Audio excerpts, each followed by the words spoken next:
Hi, Coach. Uh, Tell us the story of how you came to be the head coach of women's basketball team at Army.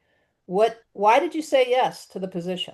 Well, first of all, it's great to see you, Dina. And that question I can remember answering about a million times when I first took the job. I think the big question is how did I get there in the first place and end up with Maggie Dixon? And that story, again, was just so convoluted and so crazy. I was there covering a football game for the Mid American Conference as the assistant commissioner. And, I knew a lot of people at West Point at that time because I had competed against the men when I was coaching the men at Marist College in Poughkeepsie, New York. And so they approached me about was I interested in coaching with Maggie, who had just been named head coach about 2 days earlier.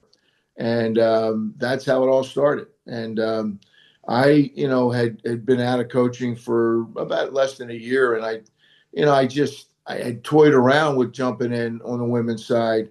I had actually interviewed with a few people, and Dawn Staley and we spoke when she was a coach at Temple, Oh, wow. and yeah, and we had a lot of mutual friends. I didn't know her that well, but Jim Foster, who at that time was at Ohio State and was real close with Dawn and some other people from the I don't even know what it was back then.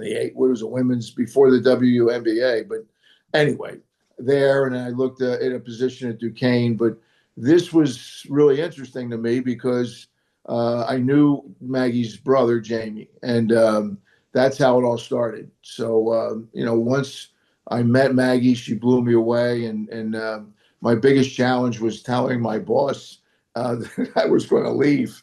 And ironically, this is a real nugget. My boss at the Mid American Conference at one point was the sports information director at the Naval Academy. So he hated Army. Wow. He was the sports information director when David Robinson played, and it just some great, 6 degrees of separation stuff. But probably the smartest thing I ever did. I had missed coaching. My wife, my daughter Maureen, they said, "Dad, you want to coach?" I wasn't an administrator. I hated that job, but looking back on it, it was a miserable job doing scheduling and stuff. But getting the West Point and then being involved with that. My first year was wonderful being an assistant coach with Maggie. That's great. And Army's so fortunate to have had you. So why don't you tell me what was your initial vision for West Point women's basketball program when you started? And then how did that vision evolve over your tenure? Well, when I first started, I think what was great for me personally was I had done this before in my career. I had gone from being a head coach at St. Francis College to being an assistant at Iona, and then I went back to being a head coach at Marist. So here I am again with the opportunity to be an assistant, and it was a great segue for me getting to coach women. My only experience coaching women was my daughter, Maureen. She was heavily recruited out of high school, so I went through the recruiting process. I drove her to AAU tournaments. She played I had to drive her to New York City from Poughkeepsie, which was a tough trip, 2, 3 times for practices a week to Christ the King High School in Queens.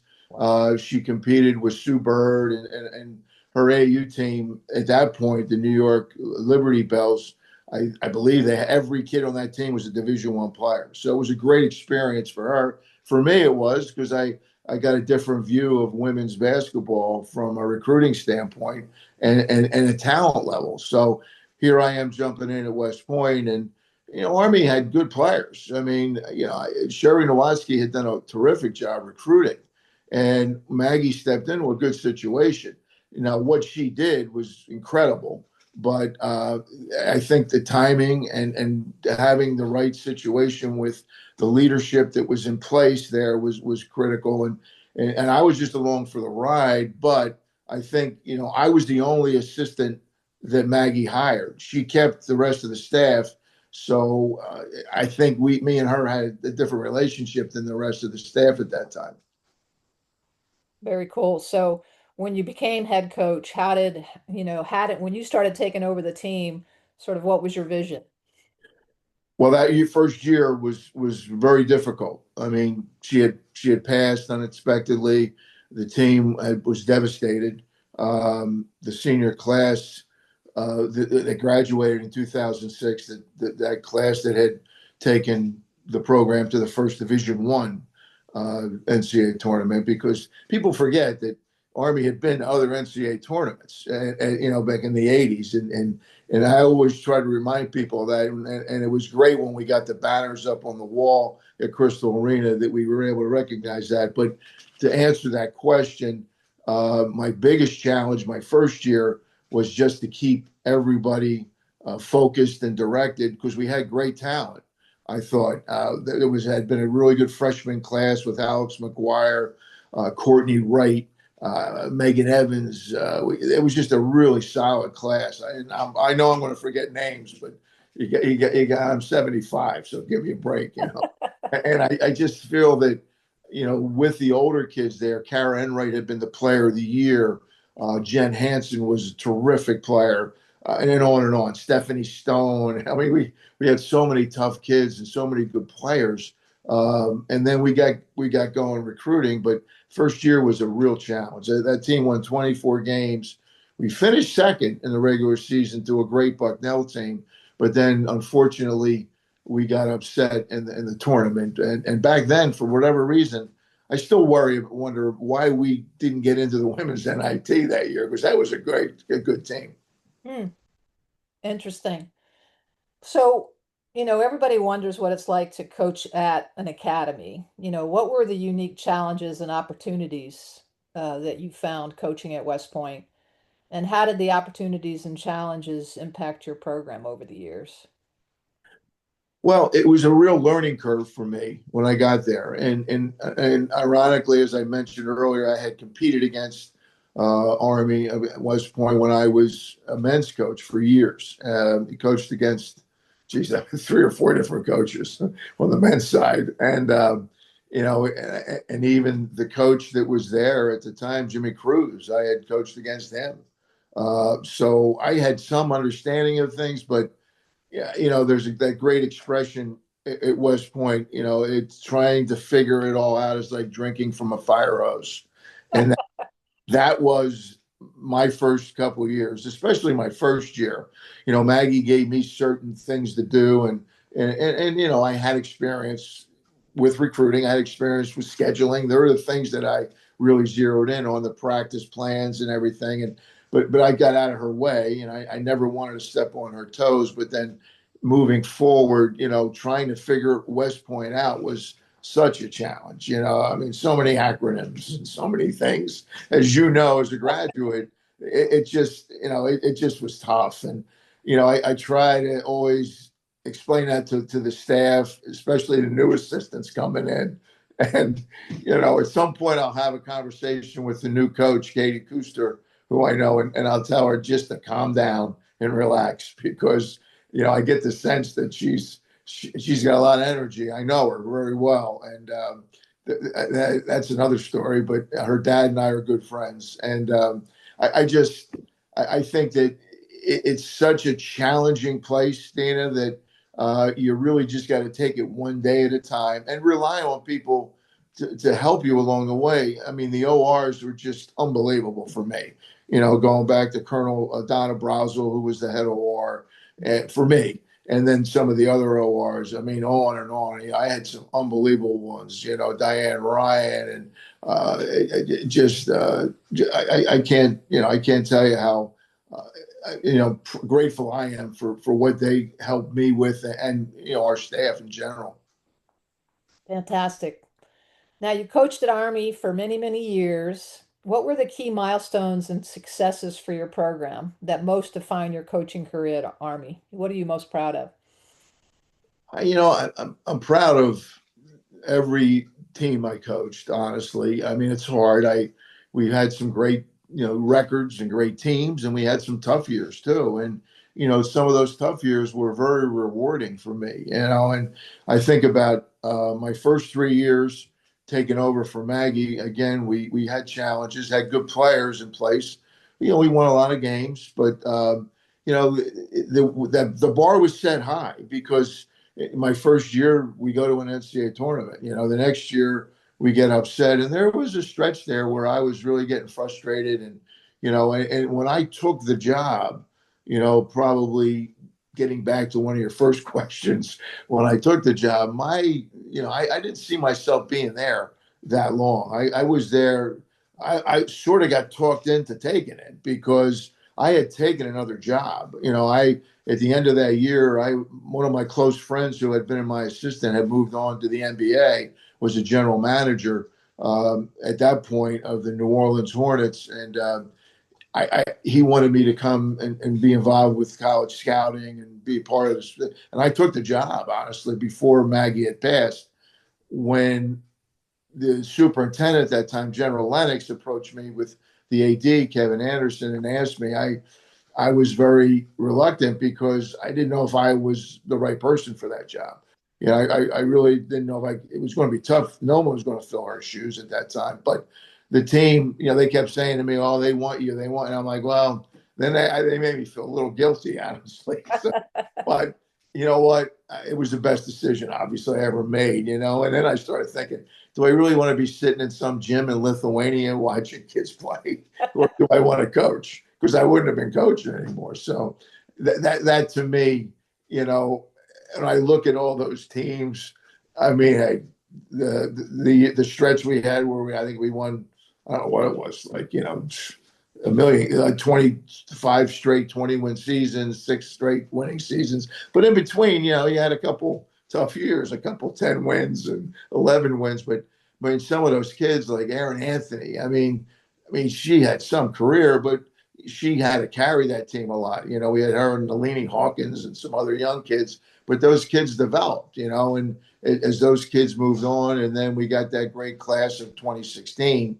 And, that was a very, very important year. My staff did a great job recruiting. Colleen Mullen was my associate head coach. And, we just, there's so many great stories about the recruiting of certain kids and how one kid, thinking about kids like Olivia Stretzman. But, I always go back to that first class of '06, and some of those kids I keep in touch with so many former players. And tomorrow's Coach Manato's birthday. So, I mean, there's so many different things that pop into my mind. But what I love the most is the ability. My son-in-law is the head baseball coach at West Point now. And Wow. they've been there for 3 years. He's taken them to 3 championships or two NCAAs. So my daughter and my 3 grandkids are there. So we go back quite a bit. And a lot of my former players are back teaching. Courtney Wright is back again for a second time, and she's one of my all-time favorites. And Aaron Anthony's been there. There's been a number of former players. I remember when Katie McFarland was there. I'm not sure I don't think Katie's there now. She might be there still. I think she actually coached my granddaughter or my grandson. Wow. And it's amazing. I mean, just how many people are involved with that place. Very cool. Very cool.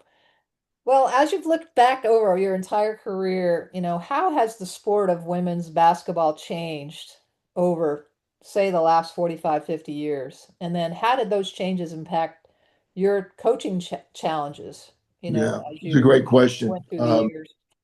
You know, again, I reference back to the mid '90s when my daughter Maureen was playing in high school, and she played a great program in New York State, and her senior year she was the Player of the Year in New York State and won a state championship. But she played on a great program. Her coach went on to be legendary college coach at Marist College, Brian Georges, but Our Lady of Lourdes High School. So watching those kids and watching the game develop. And the one thing that I learned from him was just that old adage, keep it simple, stupid, don't get too involved. And when I got to West Point with Maggie Dixon, Maggie had come from DePaul. And this is just a story I love to tell. and DePaul, Doug Bruno, the great coach at DePaul, I think he just recently retired.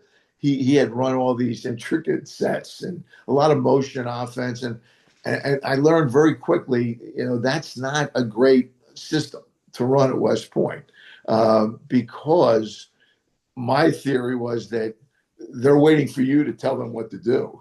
They're waiting for their orders, and that's not great for motion offense for any type of a passing game type offense. So we did much better with sets, and then when you had certain players, going back to like Anthony, and then Madison Hovering we had, who's like, I think she ended up being the second leading rebounder of all time and third leading scorer in history. People don't remember her. I mean, she was a heck of a player. I mean, I had her my last couple of years, and you ran certain sets for them, and obviously Minato was special, but Erin Anthony was really special. I mean, she had some unbelievable games against big teams, because she had to get shots, and we had to create things for her. But I think the game itself, has really developed, and people always talk, well, I enjoy the women's game more because they know how to play and they understand the game and they play the game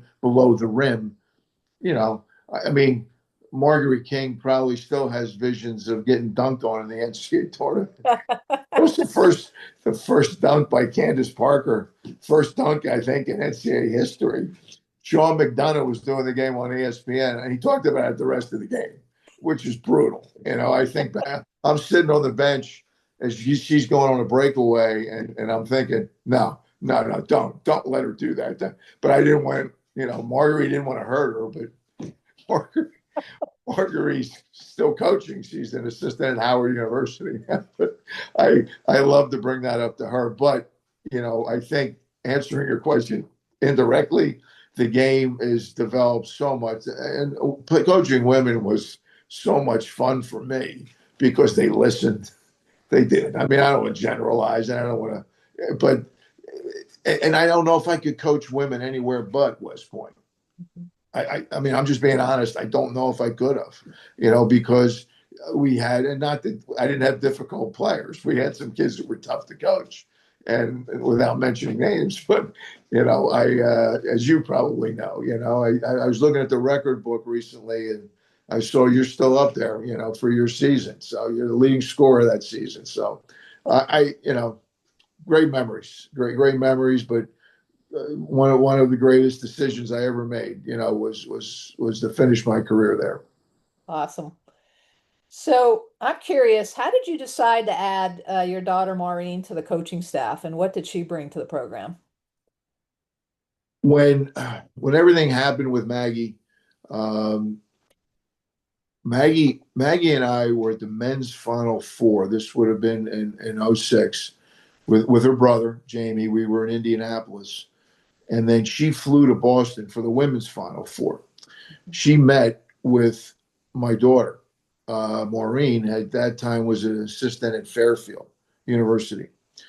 She had started her career as a grad assistant at Marist, where she had played. She had started her career at Boston College, transferred to Marist, got her graduate degree there, and then she went to work for Diane Nolan, who's a friend and great friend and great coach at Fairfield. And Maggie approached her about coaching at the prep school. Mm. And we needed a coach down there. Kim Kawamoto had been there, and then there was a little bit of a turnover, and they really wanted somebody that they felt would do a good job. And so Maggie talked her into it. She said and it was a great job. I think GS, I think it was a GS 13, which is a heck of a position, and the salary was terrific. And Maggie's thing was do that for a couple of years, and then when a chance opens up here, we'll bring you back up to West Point. So she was all set to do it. They met in Boston. She accepted the job, and then a few days later, that's when Maggie passed. So when they approached me about taking the job, I said pretty much, I didn't know if there were any issues with nepotism. So that was the problem.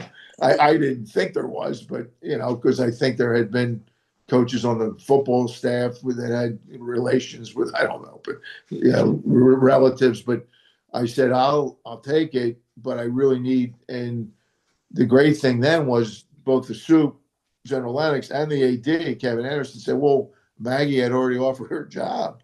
They knew that. So it was a no-brainer for me. And thank God I did. I don't know if I would have survived.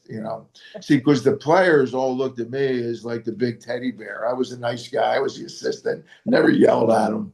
I was, and Maggie was, well, Maggie didn't yell either, but she was intense and very, very intense. And anyway, it was a great fit, and she probably saved me a few times because that first year as a head coach, I kept telling them, girls, I'm going to be a little different.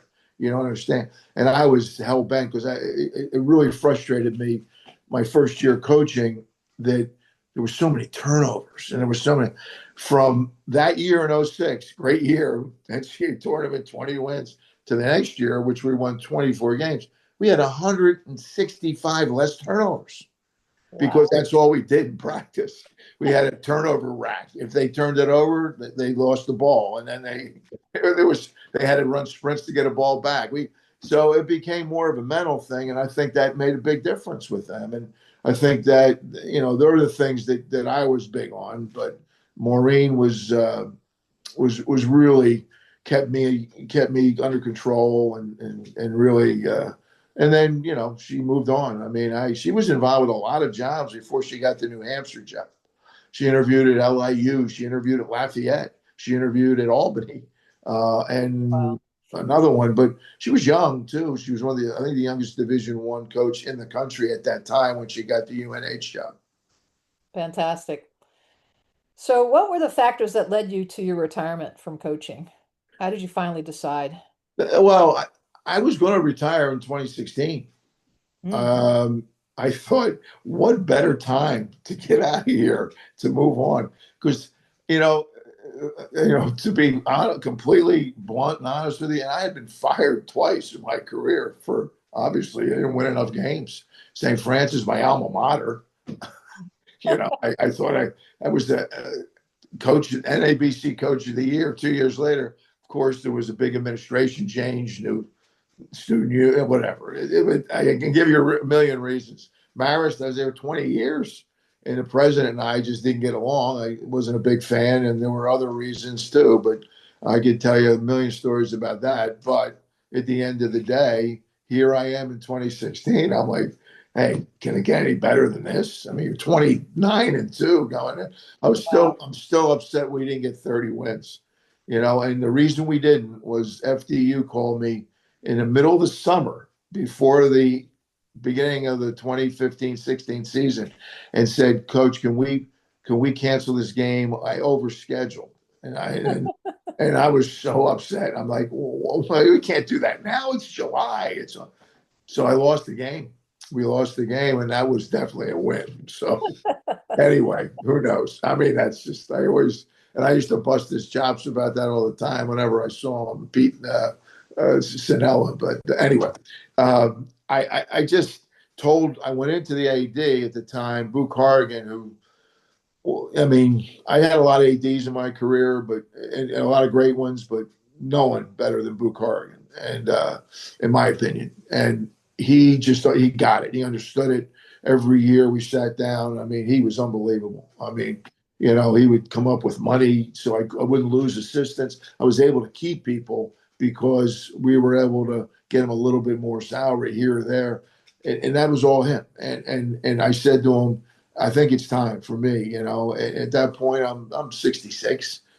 I'm thinking, it's good. My wife had retired a couple of years earlier from teaching, and we wanted to, spend time with our families and travel, which we still haven't done because of a dog, but that's another story.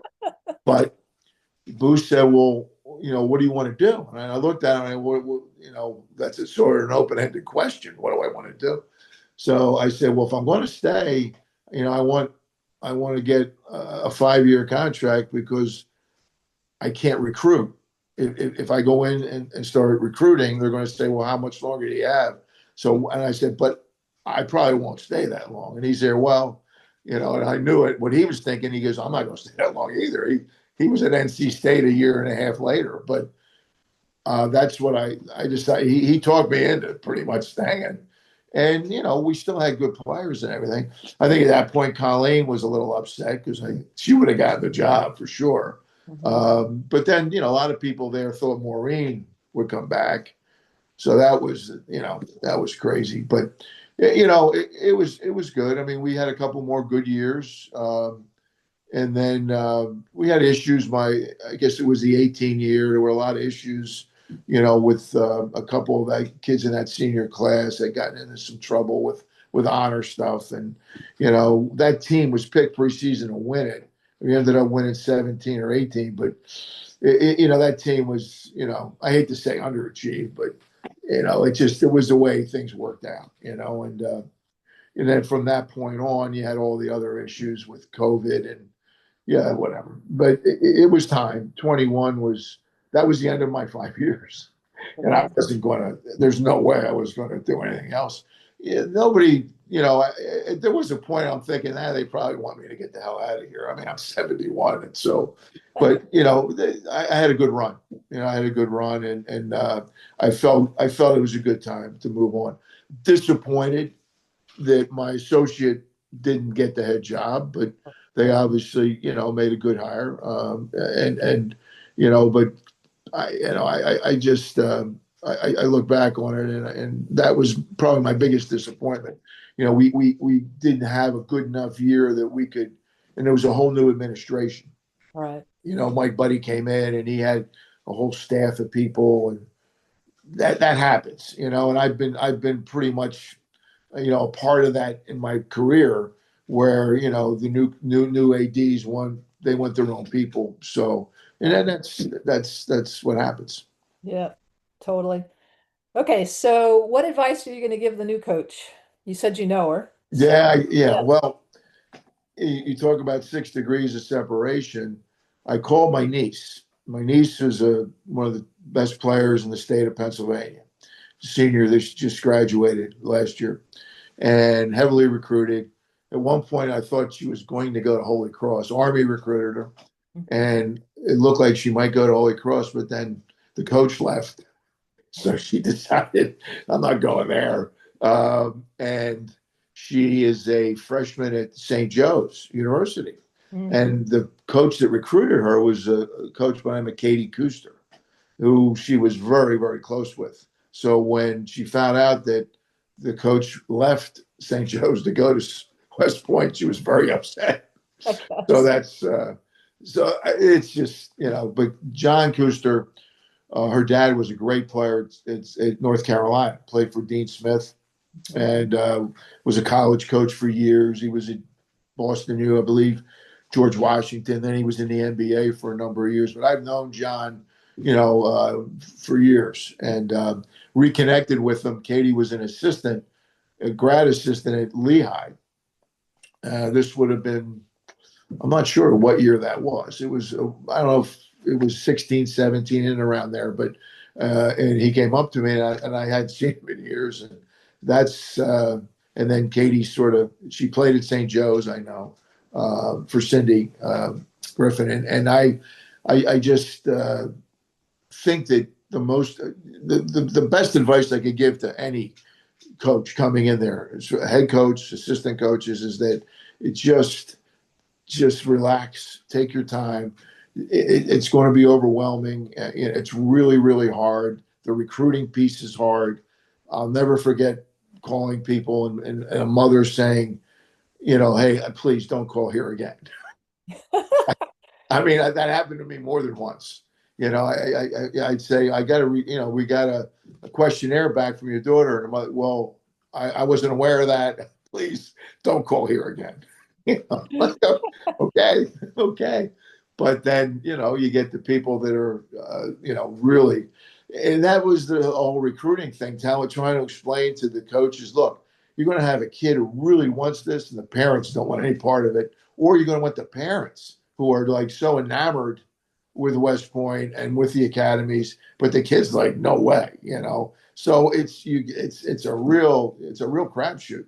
It really is. Recruiting is really, really hard. And, you know, in this day and age of NIL and transfer portals and everything, honestly, I think being an academy is probably a really good thing, until that settles down, or I don't know, how they're going to work that out. But, it was a big reason why my daughter Maureen got out of coaching.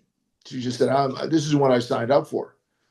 Parents asking how much you're going to pay, things like that. At least at West Point, you're going to get paid, but you're not going to see much of it. It's paying for your uniforms and your computers and everything. But that best advice: just relax, take your time, take it one day at a time, and just try to get to know as many people as you can across, down below, down on the plane, making sure that, you really understand, what the real reason is that they're there for, and not get caught up in the whole basketball thing. And that's tough sometimes. It was hard for me at first, but then I realized, and I think part of that was my experience. I had done it for, Right. some years when I got there. I mean, I coached for 46 years, I think. It's amazing, Total, Coach. You're total, amazing. going back to my St.